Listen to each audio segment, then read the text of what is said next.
I am not fearless in any way. I'm scared all the freaking time. Stop right there. I quit. Honestly felt suicidal anytime I want to give up and go, because it's like, this is what my destiny, this is what I should be doing with my life. You have to find that passion, that thing within you that says, I don't care I failed again. I need to learn the lesson that I missed.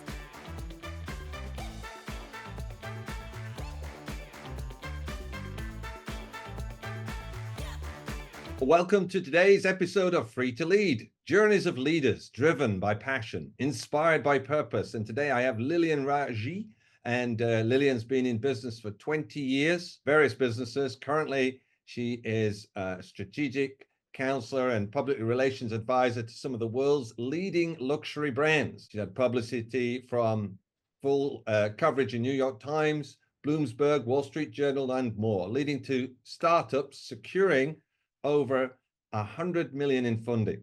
And when brands have a story to tell, Lillian gets them in front of the widest, most qualified audiences possible. So Lillian, welcome to Free to Lead. Thank you for having me. Would you mind giving us a little bit of your backstory, your journey as an entrepreneur? You were telling me a little bit before we started recording. I think it's very, very valuable. As I was telling you, January makes 20 years because it was in 2005 that I left Turno to start my agency. Yeah, January 2005 was when I made that horrid decision. No, I'm just joking. It wasn't horrid. The journey was horrid, but the end result is what matters, right? It's kind of like working out. You hate all that sweating, you hate all that, but then when your muscle and your body is defined into what you want it to be, then yes, it was all worth it. Well, that's what we want to hear about. That is what we're about, journeys of leaders. Like what freed you up to be the leader you are today is going through those, could call them growing pains or failures you need to have to learn what you're not learning, Absolutely. I tell people, when people ask me about entrepreneurship, I try to talk them out of it. And I'm like, if I can tell you all the horrible things I've been through and it scares you away, then you were not made for this. All right. You have to listen to everything I tell you and be like, okay, I can handle that. I can handle that. I can handle that. But if you don't, if like I scare you away with one of the horror stories of like almost being evicted or something like that because a deal didn't come through in time and all that, like I want to stay at my job, then no, you don't have what it takes. Entrepreneurship requires a lot of perseverance, a lot of FU to everybody that tells you you shouldn't be doing this. A lot of people coming to you that says, oh my God, you failed again. Is this not proof enough that you're not supposed to be doing this? You have to find that passion, that thing within you that says, I don't care I failed again. I need to learn the lesson that I missed that caused me to fail. And if you learn that lesson and you continue, you will eventually get to where you want to be. Beautiful. Great. It fits with the title, right? Driven by passion. We've got that bit. Yes. We've definitely got the passion. We can hear it. Yes. Great. Yes. Well, can you be more specific about some of the like really difficult things you went through, or just one or two would be great. Like the most. Well, even starting the company, a passionate decision to start the company. What happened was that I fell in love with public relations right after September 11th. And again, I'm aging myself. And around that time, there's a hiring freeze in the industry. So I couldn't get hired. And I went through all of these interviews. I mean, the amount of work I did to get these interviews, like I taught myself Photoshop and all of Adobe for it. And I'd go to the agency's website. I take all their words and recalibrate their words with my own messaging. I make the resumes look like their website, all of this stuff, hand delivered, didn't get a job. But then I got hired at Turno Watch Store and I figure, all right, I'm going to work at Turno. Let me start freelancing, thinking that, all right, if I freelance long enough, I'll have enough experience when the hiring freeze lifts from the industry, I'd be able to go right into a higher than entry level. What I didn't know then that I know now is that agencies don't like to hire you if you've been freelancing for too long, because you end up not being able to adapt to the culture, which again, back then I could not understand it. Now, after 20 years, I fully understand it. And I am grateful to all those agencies that told me no, because I don't work the way agencies work. If I dare say so myself, I'm more committed to my clients. Yes, I like money. I am Nigerian. We love money. But for me, once we've decided on what you're going to pay me, all that matters to me is the results I get you. Because for me, it's about the bragging rights. It's about, as you mentioned, me helping Watchbox get that $100 million investment from the Hong Kong group because they saw the publicity I got them. So for me, it's about bragging rights. But, back to your question, I started the agency because after a while, even though I became one of the top salespeople at Turno Watch Store, I was depressed. I was earning, like, I'd have a $60,000, $70,000 sale day, and I'd go home and just be completely depressed. I was a number two salesperson at the store. And then finally, I just made the decision, and it was July 2024 that I said, all right, I'm going to stay through Christmas because that's when you earn the most money at Turno. And then on my birthday, which is December 30th, I'm going to quit and go on this journey. That is ultimately what I did. I have to tell you, it was not as smooth and heroic as I'm framing it. The day came, it was December 27th. That was the day. And I woke up that morning. I'm like, I don't have another job in place. This is stupid. I can't quit. Let me just stick around with Turno as long as I can. And then after that, I'll make. So what ended up happening, my manager at Turno, has got to be one of the most soulless people that I've ever met. She decided after I did, what was it, $180,000 in 27 days in sales of watches. She decides to bring me in to yell at me about something I did back in October. She's one of those people that needs to, put her foot down or whatever. And then as she's yelling at me, I say, you know what, Lee, stop right there. I quit.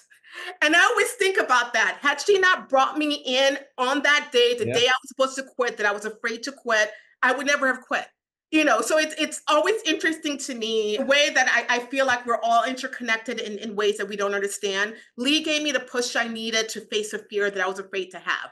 And then what built the agency thereafter, I called the sales rep for Dubé and Sheldon Brown watches. I was the number one Dubé and Sheldon Brown sales rep in all of the Turnos. At the time, I think there was only 12. Turno now it's owned by Bucra, if anybody's looking for it. So Turno, Bucra bought Turno, so it's not called Bucra. But anyway, I called his name was Buddy, and I'm like, hey, Buddy, you're going to have to find somebody else to sell your watches because I'm off to start my own agency. And he's like, you know what? Our US distributor has been looking for a PR agency. So I ended up starting my agency, taking Dubé and Sheldon Brown as my first watch brand from the distributor Clerk, Aquanatic, and Volno Watches, which I launched. It was a Russian watch brand. I launched it in the US. The distributor also had 2 watch stores in New York. So Mm. that's how this journey started. And Mm. and I wish I could say it was all roses from there, but it was not. Entrepreneurship really shows you what you're made of. Very good. Well, you could say, you didn't have the courage to do it, but, someone was looking after you. Well, I've had to acknowledge something when it comes to the definition of courage. Courage is not the absence of fear. It's looking at Oh, that fear and doing it anyway. yeah. So I tell people I am not fearless in any way. I'm scared all the freaking time, but Yes. I know I have to do it because for me, I believe in doing what's right and not what's necessarily easy because Yes. I know at the end of the day, and this goes with my clients, it goes in my philosophy in life, I need to look at myself to be able to look at myself in the mirror. So, Yes. and I know that I don't like regret. That when the time comes when I leave this mortal coil, I'll be able to look back and say, you know what? I'm glad I did that. There's nothing, there's very few things that I regret. And the things I do regret, I found that those things led me to something a lot greater than I realized. There were pain that I needed to go through in order for me to see something more than what I was able to see if I had not endured that pain. Yes. Very, very great. So what would you say to someone who's kind of, maybe just getting into being an entrepreneur or in the middle of their first business and they're struggling right now and they're like, oh, I might as well just go get a job, or I don't want to get a job, but I might as well go get, that in and out of the mind. What do you say to that person right now? So I asked them a series of questions. Ultimately, my answer will be keep going. But the thing people need to understand when we come across roadblocks, there's something we're missing. Those roadblocks aren't there to make us fail. There's something that we need to understand. And sometimes it's the personality deficient within ourselves, right? Because as much as again, I'm Nigerian, I'm Yoruba, we are the best tribe in all of Nigeria. So I have that arrogance in me. Or as I like to tell people, I suffer from high self-esteem. But the reality is that I don't know everything. And sometimes a roadblock is being put in my way, not because it's meant for me to fail or for me to give up. It's because I need to go back to the drawing board and look at where I miscalculated. So if Mm. you're going through this place where you're blocked and everything that you're doing is not working, it's not because you're meant to do something else. Well, it might be, I don't know. But if the passion is there, and that is what really drove me, because there were so many times I wanted to quit. But every Yeah. time I tried to quit to go get a different job, if I can say this, I felt suicidal. I honestly felt suicidal anytime I want to give up and go, because it's like, this is what my destiny, this is what I should be doing with my life. And I'm trying to do something that does not align with me. So I would always go back to my agency and keep building, because otherwise it didn't feel right. But Yeah. with that, I did have to go back and say, hey, this is a decision I made.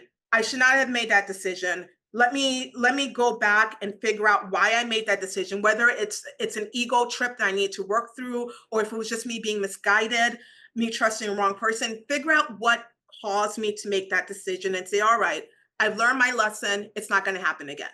And then once you figure that out, I promise you that block is going to be removed, because you'll be able to see what you need to do next in order to get yourself to out of where you are. Very good. Very good. If you look at the title of the show, right, it's driven by passion, inspired by purpose. I don't know if you've articulated for yourself your purpose, like why you're even in business, why you're doing this, why you're putting yourself through that. You pointed to when you don't, it's like you die somehow. So, but there's a purpose, right? Have you got that articulated? Like, what would you say your purpose is? I don't freaking know what my purpose is. Ah, The only thing that I can say about my purpose is that I feel like I'm here to help people, right? yeah, And whatever that capacity is, yeah. I can look at my life. I volunteer with this organization called the Venture Mentoring Team, where I'm connected with these brilliant people of industry with vast more experience than I have in other categories. I'm finding out that I'm the only person who knows the most about marketing in the team, which makes me feel kind of good.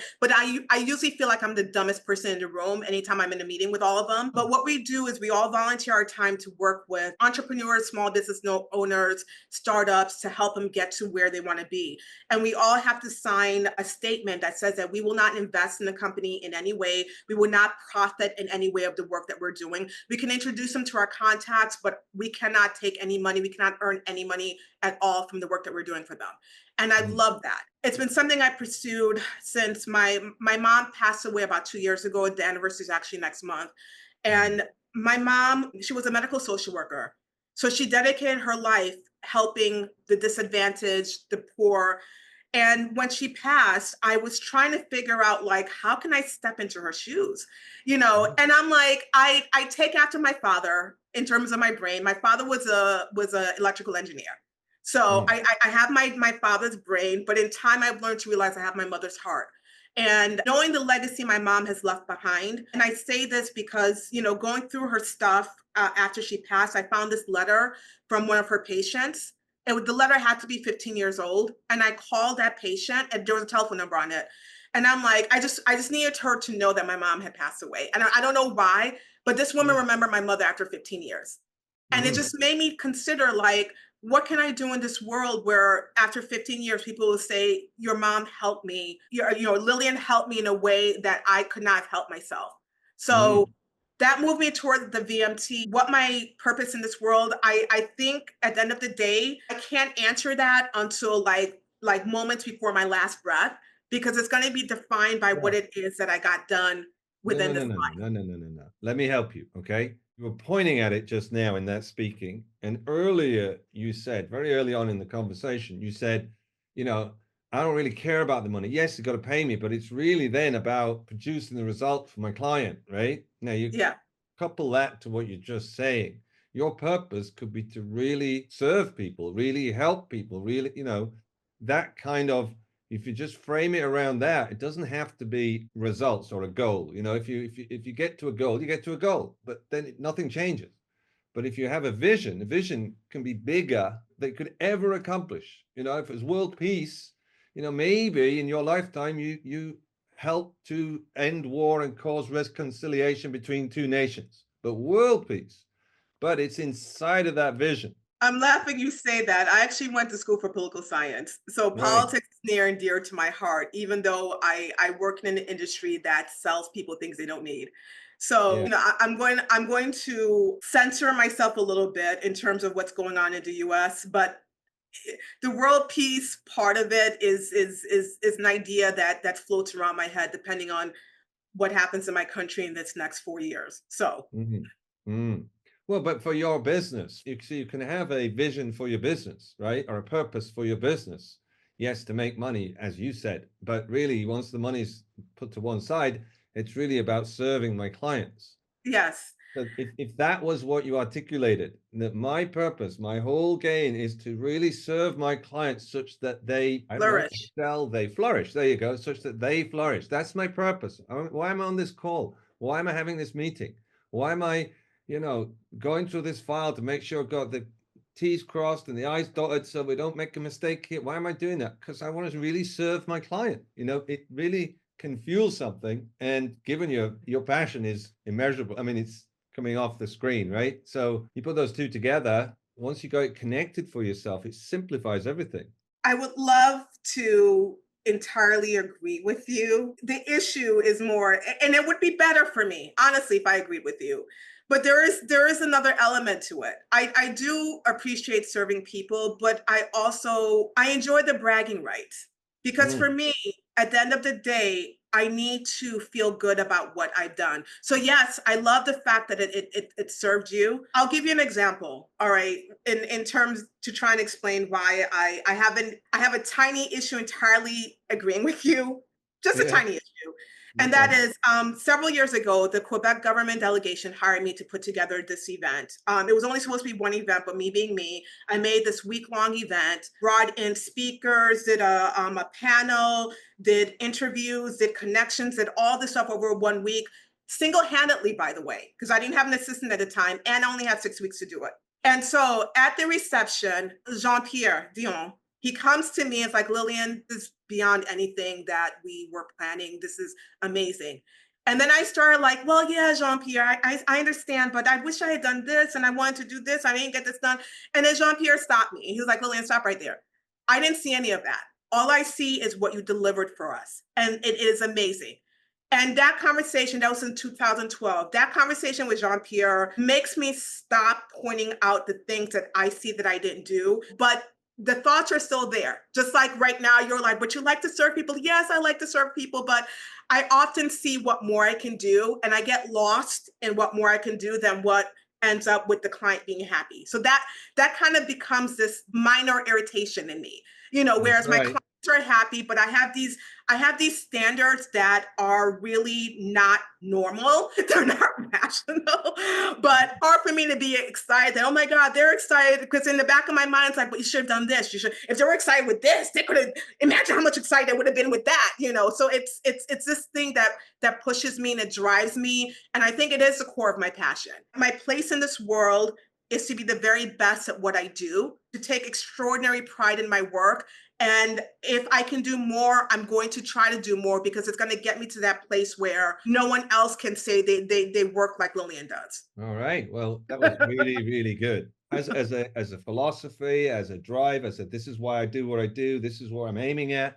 And you always know, and if you're in a storm, you've got the rudder, you know what your heading is. Even if you get knocked off heading, you can bring yourself back on. That's where I am. Exactly. Brilliant. Exactly. And then the mind game, all of that stuff. Well, we all have that going on, but one of the things I do when I work with clients is get them to calm that and be able to go, have that there, but not be it. The problem is, or not the problem, but the phenomenon is that people identify with the mind like it is them. Now it's a much longer conversation, Yeah. but when you are that, what's going on there is you talking, and it sounds like you, it has your voice, like, isn't that me? Well, you try stopping it. If that's you, then don't talk. Yeah, notice it still goes on no matter what you do, right? So that's the beginning of getting some separation from that voice. And then there's just, well, who am I? If I'm not that voice, well, but then that's the beginning of something very powerful. My hidden secret. And that is, even before I started all of this, I got into meditation. Mm, So if it wasn't for, I started meditation at 19. I started this company at 27. I will admit that I'm now 47 because I don't look it. So I will happily admit I just had my birthday last month on the 30th. yeah. And if it wasn't for meditation, I would never have been able to get to that point to be able to say, All right, what did I do wrong? All right, who was I listening to and why did I listen to them? It was meditation that allowed me to go back and do that. Depending on where, if you study meditation, there's that the idea of the witness, the permanent witness. So Mm, where I can step outside myself and look objectively and say, this is what you intended, Lillian, but this is the results of it. And if you back up, you will see that you trusted that person's judgment against your own intuition because you were afraid that you were wrong and you didn't trust mm. yourself. This is truly the secret of my success. It has been the meditation, it's been finding what they call the permanent witness and being able to objectively look at my actions and my decisions dispassionately, pushing away all the emotion, all of the blinders that get in your way to say, okay, let's look at the raw data, and here's the raw data. Great. Great. Once you get in touch with your intuition, which you found a way in that aspect of things, then you'll be really powerful. Yes, Yeah. absolutely. And everyone's got it, but people don't develop it. It's scary. And I talk to people all the time, but it is scary because the world tells you you need to listen to everybody else. And again, I will censor myself on this particular topic, but religion ends up being part of it. That it tells you that you need to listen to the voices outside of yourself. If you grow up with that perspective, then it's hard for you to really trust your intuition because the world, even, will go beyond religion. Even my wonderful, powerful leader once said, Giuliani, don't trust what you're hearing, don't trust your eyes, only trust what we tell you. So the world, even beyond religion, politics, all that says, listen to us because you yourself don't know better about what's good for you. So yeah, it makes it tricky. You have to put yourself in this place where you're like, you know what? I need to consider myself. And as you mentioned earlier, what is my purpose in this world and how do I get it? And can I be faithful and follow my gut, even when the world is telling me not to, that I'm doing the wrong thing? So Awesome. How do people reach out to you, find out about you? If they want to work with you or find out more about what you do, how would they reach you? let's make it easy. Find me on LinkedIn, Lilian Yeah. Raji or Lilian M. Raji. But I insist that you put in the connection request. I heard you on Will Steele because I'm one of these people that if I don't know why you're connecting with me, I'm not going to accept your connection request. So Oh, just make sure you put in a connection request. This is how I know about you. Would love to talk to you. I'll accept your connection request, and I'm happy always to chat with anybody. I love meeting new people. great. Well, it's been great to have you on Free to Lead. Thank you so much, Lillian. It's a pleasure. Thank you for having me. All right, you're welcome.